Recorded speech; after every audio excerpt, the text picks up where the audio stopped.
Hello Sudheer గారు. నమస్కారం అండి. నమస్తే సార్. పిల్లల్లో మనం చూస్తా అండి, చాలామందిలో ఒకలాంటి మైండ్ సెట్ కనుకుంటే లైఫ్ నిజంగా డెవలప్ అవుతుంది అనేటువంటిది మనం చూస్తూ ఉంటాము. మీరు కాంపిటేటివ్ ఫీల్డ్లో చాలామంది స్టూడెంట్స్ని ట్రైన్ చేస్తూ ఉంటారు కాబట్టి ఇన్స్టిట్యూట్ నుంచి చాలామంది స్టూడెంట్స్ ట్రైన్ అయ్యి గవర్నమెంట్ జాబ్ తెచ్చుకొని బయటకు వచ్చినటువంటి వాళ్ళు చాలామంది ఉన్నారు కాబట్టి అడుగుతున్నాను, ఏ మైండ్ సెట్ ఉంటే పిల్లాడు ఎక్కువగా సక్సెస్ అవ్వడానికి అవకాశం ఉంటుందంటారు? సో ఏ మైండ్ సెట్ ఉంటే సక్సెస్ అవ్వాలి అనేది తెలియాలి అని అంటే ఫస్ట్ అసలు జనరల్గా ఎటువంటి మైండ్ సెట్స్ ఉంటాయి మేము రోజు చూస్తూ ఉంటాం కాబట్టి వాటిని జనరలైజ్ చేసి మాట్లాడుతున్నాను. అయితే ఫస్ట్ నేను నార్మల్ పబ్లిక్లో ఎలా ఉంటుంది మనలాగా, తర్వాత స్టూడెంట్గా ఉన్నప్పుడు కూడా కాంపిటేటివ్ ఎగ్జామ్స్కి ప్రిపేర్ అవుతున్నప్పుడు స్పెషల్గా వాళ్ళ మైండ్ సెట్ ఎట్లా ఉంటుంది ఇది డిస్కస్ చేసి తర్వాత కంక్లూజన్కి వస్తే బాగుంటుందండి. Okay okay. జనరల్ పబ్లిక్లో 3 రకాలు మేము అబ్జర్వ్ చేసింది, అంటే ఇదంతా మా ఎక్స్పీరియన్స్ తోటి అబ్జర్వేషన్ తోటి చెప్తున్నది. ఫస్ట్ది తక్కువ ఆలోచిస్తూ ఉంటారు, స్మాల్ మైండ్ సెట్. అంటే దాన్ని తెలుగులో మనం కుంచితత్వం అంటాం. ఆలోచన తక్కువ ఉంటుంది, రిస్క్ తీసుకోవటానికి అస్సలు ఇష్టపడరు, టార్గెట్స్ కూడా ఏమీ ఉండవు, భారీ లక్ష్యాలు కానీ అసలు లక్ష్యం అంటూ కూడా ఏమి ఉండదు. ఉన్నాము, రోజుకు 3 పూటలు తింటున్నాము, 3 పూటలకు కావాల్సింది ఉంది, నడుస్తుంది బండి, ఇంతే. నడుస్తుంది కాబట్టి దీన్ని మరీ మనం వెళ్ళి ఎట్లా అంటే వీళ్ళు పరిగెత్తి పాలు తాగటం కంటే నిలబడి నీళ్ళు తాగటం బెస్ట్, ఈ టైప్లో ఉంటారు. చాలా చాలా తక్కువ ఆలోచిస్తారు, టార్గెట్స్ ఏమి ఉండవు, లక్ష్యాలు ఏమీ ఉండవు. నెగిటివ్ మైండ్ సెట్ కూడా ఎక్కువ ఉంటుంది. ఎందుకు అట్లా ఉంటుందంటే వాళ్ళు ఏదైనా స్టార్ట్ చేసి మనం ఏదైనా చేస్తే ఫెయిల్ అవుతామేమో అనే భయం, కష్టపడితే ఇంత కష్టం చేసిన తర్వాత రిజల్ట్ రాకపోతే మన కష్టం అంతా వేస్ట్ అయిపోతుంది కదా అనే భయం. ఇట్లాంటి మైండ్ సెట్ ఉంటుంది జనరల్గా.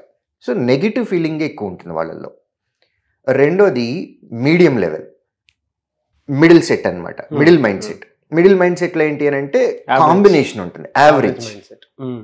వాళ్ళది ఎలా ఉంటుంది అని అంటే మనం పుట్టాము, మనం ఏదో ఒకటి కొంచెం కష్టపడ్డాము అని అంటే కొద్దిగా ఏదైనా సాధించవచ్చు మనం. టార్గెట్స్ ఉంటాయి వాళ్ళకి, టార్గెట్స్ ఉంటాయి కానీ మరీ హై లెవెల్ టార్గెట్స్ అనేవి ఏమీ ఉండవు. ఒక 2 స్టెప్స్ లైఫ్లో ఎదగటానికి కావలసినటువంటి లక్ష్యాలను మాత్రమే పెట్టుకుంటారు. కష్టపడతారు, కాకపోతే హై లెవెల్ థింకింగ్ ఉండదు వాళ్ళలో. కొంచెం కష్టపడతారు, వీళ్ళల్లో కూడా అప్పుడప్పుడు నెగిటివ్ ఫీలింగ్స్ వస్తాయి. అంటే రిస్క్ టేకింగ్ ఎక్కడైతే ఇన్వాల్వ్ అయి ఉంటుందో టూ మచ్ రిస్క్ తీసుకోవడానికి ఇష్టపడరు వాళ్ళు. వాళ్ళ ఎబిలిటీకి సంబంధించి కొంత కష్టపడి కొంత సక్సెస్ చూస్తారు. ఇది మిడిల్ మైండ్ సెట్ లెవెల్. రెండోది high mind set. So next third mind set, ఇది గ్రేట్ మైండ్ సెట్ అనమాట. వీళ్ళది ఎలా ఉంటుంది అని అంటే మనం పుట్టాము అని అంటే మన వల్ల మన ఫ్యామిలీకి మంచి జరగాలి, ఫ్యామిలీ స్ట్రక్చర్లో మన పేరు అనేది నిలిచిపోవాలి. లైక్ ధీరుభాయ్ అంబానీ గారు కానివ్వండి, ఒక్క పర్సన్ వల్ల ఫ్యామిలీ అంతా సెట్ అయిపోయింది. సో ఇది గ్రేట్ మైండ్ సెట్. అలా ఉంటారండి. ధీరుభాయ్ అంబానీ గారు అనేది ఫేమస్ అయ్యారు కాబట్టి, వరల్డ్ పాపులర్ కాబట్టి నేను ఎగ్జాంపుల్గా తీసుకున్నా. అలాంటిది ఖచ్చితంగా మీరు ఆలోచించుకోండి, మీ ఊర్లో కూడా ఒక పర్సన్ ఉంటారు, మా ఊర్లో కూడా ఒక పర్సన్ ఉంటారు, లేదా మన సర్కిల్లో మీకు తెలిసిన వాళ్ళలోనో నాకు తెలిసిన వాళ్ళలోనో ఒక పర్సన్ ఉంటారు. వాళ్ళ థాట్స్ అనేవి గ్రేట్ థాట్స్ ఉంటాయి. వాళ్ళ మైండ్ సెట్ ఎట్లా ఉంటుంది అని అంటే రిస్క్ ఎక్కువ తీసుకుంటారు, వాళ్ళ విజువలైజేషన్ కూడా చాలా ఎక్కువ ఉంటుంది, ఫ్యామిలీని ఇంకొక లెవెల్లోకి తీసుకెళ్ళిపోవాలని చూస్తారు.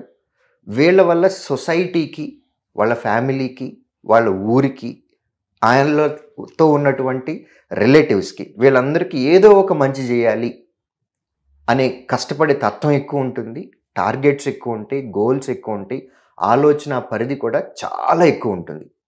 ఇది జనరల్ పబ్లిక్లో ఉండేది. ఇప్పుడు మనం కాంపిటేటివ్ ఫీల్డ్లోకి వచ్చినట్లయితే స్టూడెంట్స్కి, ఇది ఇప్పుడు వరకు మాట్లాడుకున్నది నార్మల్ పబ్లిక్. ఇప్పుడు స్టూడెంట్స్ గురించి మాట్లాడినట్లయితే స్టూడెంట్స్లో కూడా మేము 3 రకాలుగా అబ్జర్వ్ చేస్తామండి. ఒకటి, ఫస్ట్ కేటగిరీ ఏంటి అని అంటే వాళ్ళది సెల్ఫ్ మేడ్లో ఉంటారు, ఎక్స్ప్లోర్ చేసుకునే ప్రాసెస్లో ఉంటారు. అంటే వాళ్ళకి ఏంటి అని అంటే వాళ్ళకి ఏం తెలుసో వాళ్ళకి బాగా వచ్చు, వాళ్ళకి ఏం వచ్చు అనేది వాళ్ళకి తెలుసు. సో వాళ్ళకి తెలిసిన దాని మీద వాళ్ళకి మంచి కమాండ్ ఉంటుంది. క్లాస్ రూమ్లో కానివ్వండి, లేదా ఏదైనా డిస్కషన్లో కానివ్వండి, మనం ఏదైనా పెట్టుకున్నప్పుడు దే విల్ కమ్ ఫార్వర్డ్. ఎందుకంటే వాళ్ళకి ఏం తెలుసు అనేది వాళ్ళకి బాగా ఐడియా ఉంది కాబట్టి ఆ టాపిక్ మీద గనక ఏదైనా సబ్జెక్ట్ డిస్కషన్ వచ్చినా ఇమ్మీడియట్గా ఇన్వాల్వ్ అయిపోతారు. వాళ్ళకి తెలిసింది బలంగా చెప్తారు, కాన్ఫిడెంట్గా ఉంటారు. ఇది ఒక కేటగిరీ. సెకండ్ కేటగిరీ స్టూడెంట్స్లో ఉండేది కాంపిటేటివ్ మైండ్ సెట్ ఉంటుంది.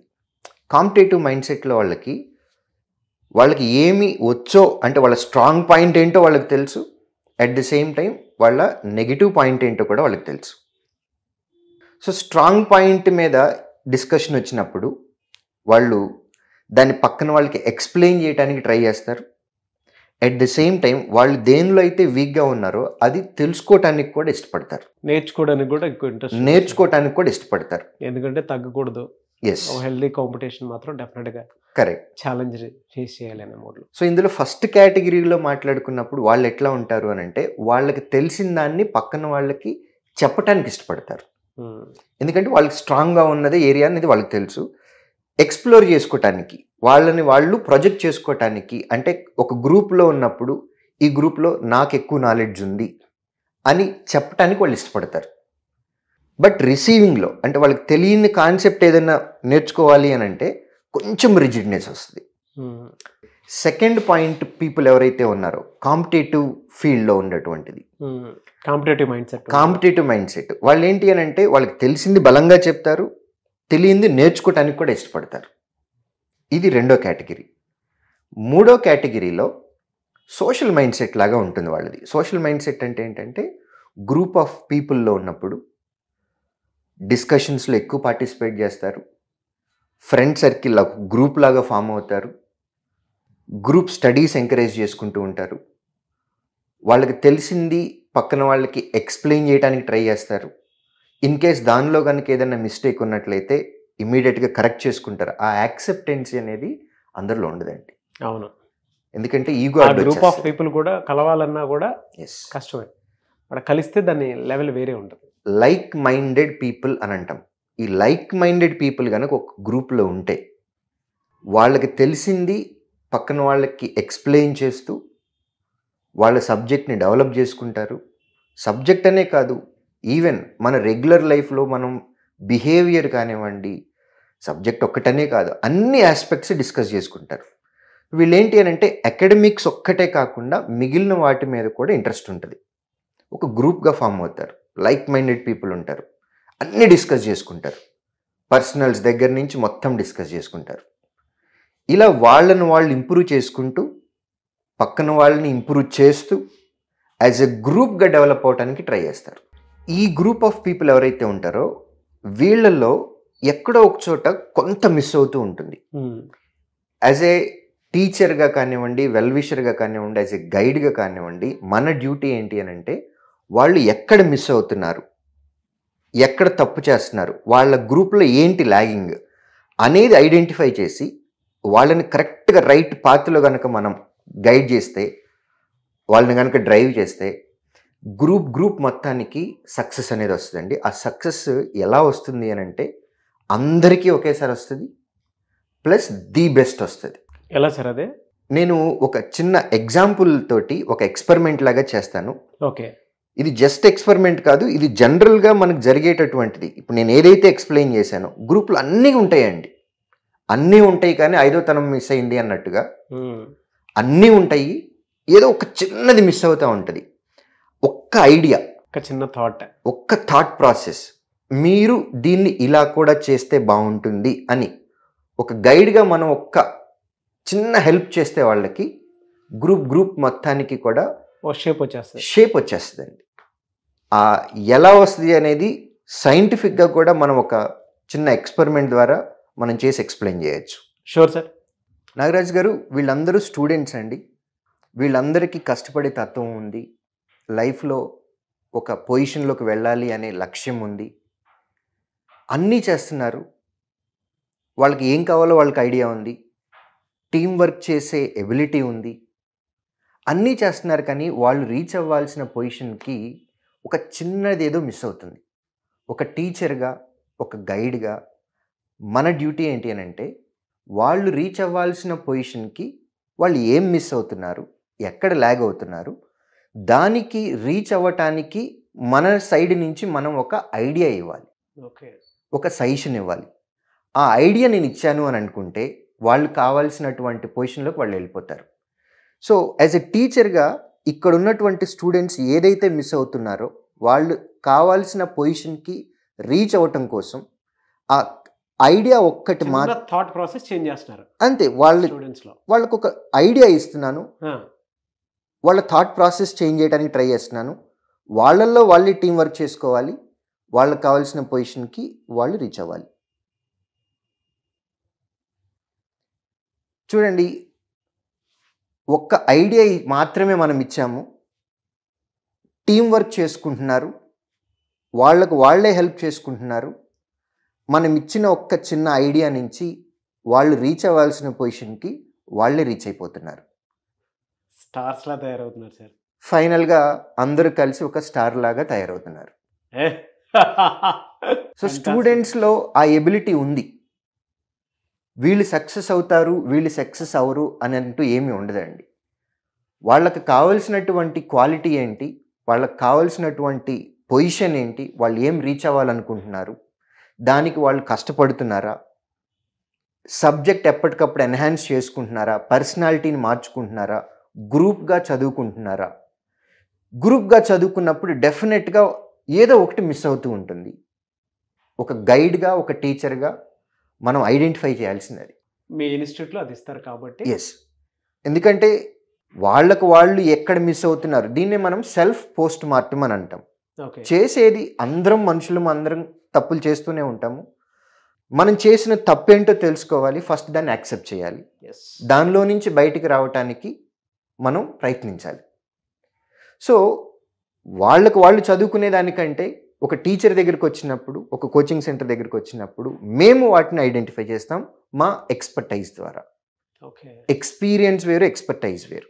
ఎక్స్పర్టైజ్ ద్వారా ఐడెంటిఫై చేసి వాళ్ళు ఏం మిస్ అవుతున్నారో అది వాళ్ళకి ఇగ్నైట్ చేస్తున్నాం.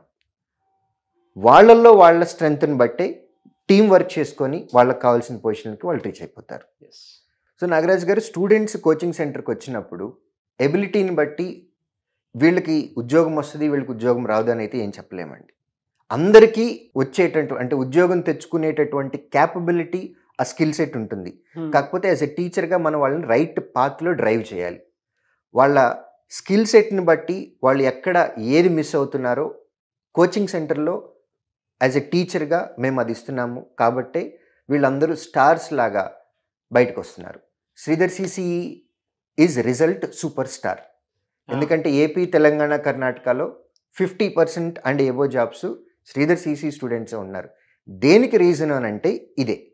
ఇంతకుముందు డిజార్డర్లో ఉన్నారు, సేమ్ గ్రూప్ ఆఫ్ పీపుల్ ఉన్నారు, ఒక ఆర్డర్ లేకుండా కష్టపడుతూ ఉన్నారు, కానీ రిజల్ట్ రావట్లేదు. అవును, వాళ్ళకి ఒక ఐడియా మాత్రమే ఇచ్చాం. థాట్ ప్రాసెస్ చేంజ్ చేశారు. థాట్ ప్రాసెస్ చేంజ్ చేయటం వల్ల వాళ్ళు రీచ్ అవ్వాల్సిన పొజిషన్లోకి వాళ్ళు రీచ్ అయిపోయారు. కొంతమంది 3 నెలల్లో సక్సెస్ అవుతున్నారు, కొంతమంది 4 నెలల్లో సక్సెస్ అవుతున్నారు. డిపెండ్స్ అండి. బట్ లైక్ మైండెడ్ పీపుల్లో కష్టపడేటువంటి వాళ్ళు ఎవరైతే ఉంటారో వాళ్ళ దగ్గర కనుక ఒక చిన్న థాట్ ప్రాసెస్ చేంజ్ చేసినా ఆ రిజల్ట్ మీరు చూడగలుగుతున్నారు కాబట్టి అంత పెద్ద సక్సెస్ రేట్ ఉంది. ఎస్, లైక్ మైండెడ్ పీపుల్ ఉండాలి, పాజిటివ్ వైబ్రేషన్స్ ఉండాలి. పక్కన వాళ్ళు లో ఫీల్ అవుతున్నప్పుడు మిగిలిన టీం మెంబర్స్ వాళ్ళని ఎంకరేజ్ చేస్తూ యాజ్ ఎ టీమ్ వర్క్ తోటి అందరూ సక్సెస్ అనేది చూడాలి. సో అందుకని లైక్ మైండెడ్ పీపుల్ తోటి ఫ్రెండ్షిప్ అనేది, గ్రూప్ స్టడీస్ అనేది చాలా చాలా ఇంపార్టెంట్. Fantastic knowledge sir. నిజంగా మీరు స్టూడెంట్స్లోనే సూపర్ స్టార్స్ని ఏ విధంగా తయారు చేస్తున్నారని చెప్పడానికి ఒక చిన్న థాట్ తోటి, మైండ్ సెట్ తోటి ఆ చేంజెస్ చూసి మేము రిజల్ట్ చూస్తున్నాము. అండ్ ఇవాళ ఎక్కువ సక్సెస్ రేట్ ఉండటానికి కారణం కూడా అదే అని చెప్పేసి చెప్పడానికి గ్రేట్ ఎక్స్పెరిమెంట్ని, గ్రేట్ నాలెడ్జ్ని మీరు మాకు ఇవ్వటం జరిగింది. ఎనీవే సార్, ప్రతి ఇన్స్టిట్యూట్లో ఏ విధంగా ఉంటుందనే దాని మీద కంపేర్ చేసి చూస్తే ఇక్కడ మాత్రం ది బెస్ట్ రిజల్ట్ రావడానికి ఇదే అని చెప్పడానికి ది బెస్ట్ ఎగ్జాంపుల్ ఇది. మీరు మైండ్ సెట్కి సంబంధించినటువంటి వాటిల్లో చెప్పేటప్పుడు first 3 types of mindset చెప్పారు. Small mindset, average mindset, great mindset. Great మైండ్ సెట్లో ఎప్పుడూ కూడా మనం అవకాశాలు క్రియేట్ చేసేటువంటి వాళ్ళని చూస్తాము. ఆ అవకాశాలు క్రియేట్ చేసేదే శ్రీధర్ సిసి ఇన్స్టిట్యూట్ కాబట్టే. సో దాంతోపాటు కంపారిజన్కి వచ్చేటప్పటికి స్టూడెంట్ మైండ్ సెట్ ఏ విధంగా ఉంటుంది అని అంటే, ఇందాక మీరు చెప్పినట్లు 3 టైప్స్ ఆఫ్ మైండ్ సెట్. కొంతమంది సెల్ఫ్ ఎక్స్‌ప్లోరేషన్‌లో సెల్ఫ్ మేడ్ ఉంటారు. ఇంకొంతమంది కాంపిటేటివ్ మైండ్ సెట్‌తో వచ్చేటువంటి వాళ్ళు ఉంటారు. బట్ వాళ్ళలో ఎక్కువగా సక్సెస్ అయ్యేది సోషల్ మైండ్ సెట్. Correct. ఎలా అంటే లైక్ మైండెడ్ పీపుల్ అందరూ ఒక చోట కలిసి సక్సెస్ అవ్వాలి అనుకున్నప్పుడు ఓపెన్ డిస్కషన్ ఉంటుంది. ఆ ఓపెన్ డిస్కషన్‌లో మీలాంటి వాళ్ళ దగ్గరికి ఎప్పుడైతే పడతారో, కొంతమంది ఇన్స్టిట్యూట్ మానేసి హాస్టల్లోనే ఉండిపోతూ ఉంటారు. ఎందుకంటే ఆ ప్రాసెస్‌లో నేను చేసిన సందర్భాలు చాలా ఉన్నాయి కాబట్టి చెప్తున్నాను నేను. అనుభవంతో చెప్తున్నాను కాబట్టి. సో మీరు ఎప్పుడైతే ఒక చిన్న థాట్ ప్రాసెస్‌ని బెండ్ చేసి స్టార్ట్ చేశారో, అందరూ స్టార్స్‌లో ఇలా ఈక్వల్ రిజల్ట్ చూడటం జరిగింది. అందులో అదే కనిపిస్తుంది మనకు ఆ స్టార్‌లో కూడా. అవును. ఎస్. ఎనీవేస్ థ్యాంక్ యూ అండి. Thank you so much Sudheer sir. So చాలామంది మిమ్మల్ని అప్రోచ్ అవుదాం అనుకునేటువంటి వాళ్ళు ఉంటారు ఇన్స్టిట్యూట్ తరపున. కొంతమంది 3 మంత్స్‌లోనో 4 మంత్స్‌లోనో ఇలానే థాట్ ప్రాసెస్ చేంజ్ చేసి గవర్నమెంట్ జాబ్ తోటి బయటికి వెళ్దాం అనుకునేటువంటి వాళ్ళు ఉంటారు. మిమ్మల్ని అప్రోచ్ అవ్వాలంటే ప్రాసెస్ ఏంటి? స్క్రీన్ మీద ఉన్నటువంటి నంబర్ని సంప్రదించడం ద్వారా మమ్మల్ని రీచ్ అవ్వచ్చండి. థ్యాంక్ యూ అండి. Thank you so much Sudheer గారు. థ్యాంక్ యూ నాగరాజ్ గారు. సో చూసారు కదండి వీడియో. ఈ వీడియోపై మీ అభిప్రాయం కామెంట్ బాక్స్లో పోస్ట్ చేయండి. ముఖ్యంగా మీరు కనుక శ్రీధర్ సిసి ఇన్స్టిట్యూట్ని అప్రోచ్ అవ్వి మీకుండేటువంటి డ్రీమ్ గవర్నమెంట్ జాబ్ అనేది వితిన్ మంత్స్లో క్రాక్ చేయాలి అనుకుంటే స్క్రీన్ మీద మీకు కాంటాక్ట్ నెంబర్ కనిపిస్తుంది.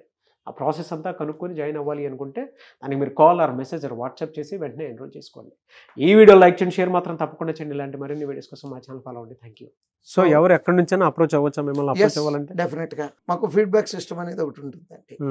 ఏ బ్రాంచ్లో స్టూడెంట్ అయినా వాళ్ళకి కష్టం కలిగితే ఫీడ్బ్యాక్ అని వాళ్ళ అకౌంట్లోనే ఉంటుంది. అది కనుక పెడితే దాన్ని నేనే చదువుతాను. అవసరాన్ని బట్టి ఫోన్ చేసి కూడా పిల్లోడికి కష్టం బాగా ఎక్కువ ఉంది అంటే నా అంతటి నేను ఫోన్ చేసి కూడా మాట్లాడతాను. Great sir. ఆ ఫీడ్బ్యాక్లన్నిటికీ ఆన్సర్ కూడా నేనే పెడతానండి. అదే అండి. ఒక్కొక్క టీచర్గా కాకుండా ఫాదర్హుడ్ నేచర్ తోటి Yes. స్టూడెంట్స్ని గైడ్ చేస్తారు. డెఫినెట్గా అండి. మేము మా పిల్లలతో నిజం చెప్తున్నాం, ఎవరు నమ్మరు. మేము మా పిల్లలతో గడిపే టైం కన్నా ఈ పిల్లలతో గడిపే టైం ఎక్కువ అండి. True sir. నా మార్నింగే చూశాను ఇందాక. ఎనీవేస్ థ్యాంక్ యూ అండి. Thank you so much Sridhar sir. Thank you.